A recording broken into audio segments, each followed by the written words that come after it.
हिंदू धर्म में महाशिवरात्रि का एक विशेष महत्व है। महाशिवरात्रि पर शिवलिंग को भी पूजा जाता है।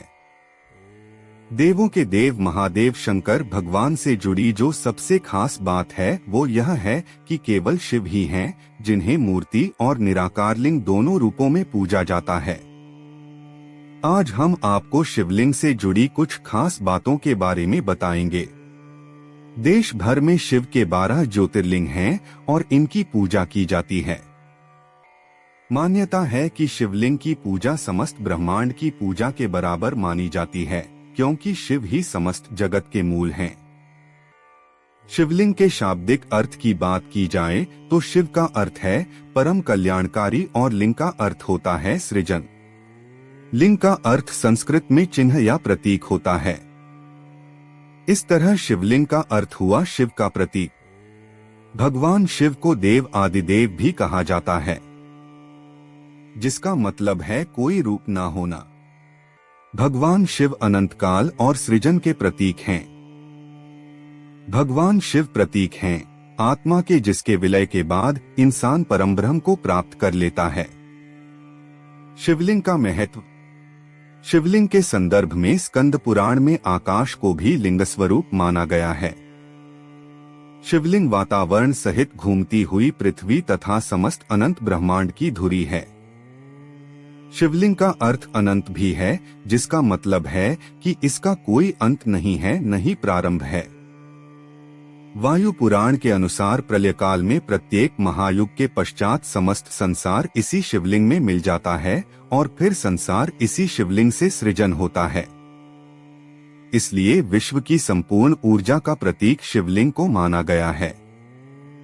लिंग शिव का ही निराकार रूप है। मूर्ति रूप में शिव की भगवान शंकर के रूप में पूजा होती है। शिवलिंग का इतिहास कई हजार वर्षों पुराना है।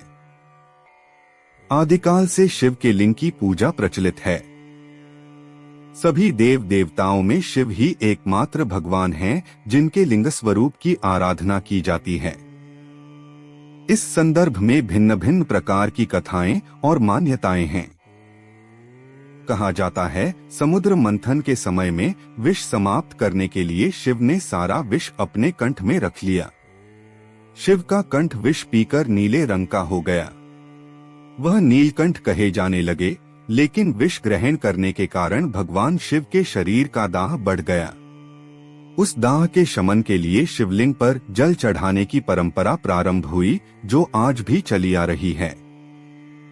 शिवलिंग को भगवान शिव का प्रतीक मानकर पूजा जाता है। इसकी पूजा विधि विधान से की जाती है। ऐसे हुई शिवलिंग की उत्पत्ति। लिंग महापुराण के अनुसार एक बार भगवान ब्रह्मा और विष्णु के बीच श्रेष्ठता का विवाद हो गया।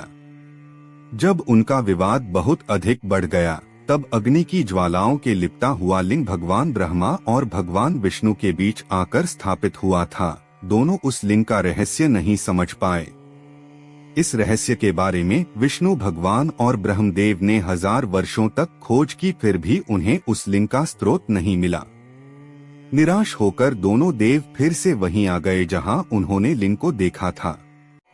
वहां आने पर उन्हें ओम की ध्वनि सुनाई दी, जिसको सुनकर उन्हें अनुभव हुआ कि यह कोई शक्ति है, और उस ओम के स्वर की आराधना करने लगे। भगवान ब्रह्मा और भगवान विष्णु की आराधना से प्रसन्न होकर उस लिंग से भगवान शिव प्रकट हुए और सद्बुद्धि का वरदान दिया। देवों को वरदान देकर भगवान शिव चले गए हो गए और एक शिवलिंग के रूप में स्थापित हो गए। यही भगवान शिव का पहला शिवलिंग माना गया। सबसे पहले भगवान ब्रह्मा और विष्णु ने शिव के उस लिंग की पूजा अर्चना की थी। तब से भगवान शिव की लिंग के रूप में पूजा करने की परंपरा की शुरुआत मानी जाती है। अगर आपको हमारे वीडियो पसंद आते हैं तो वीडियो को लाइक और चैनल को सब्सक्राइब जरूर कर दें। मिलते हैं और एक नए इंफॉर्मेटिव वीडियो के साथ। धन्यवाद।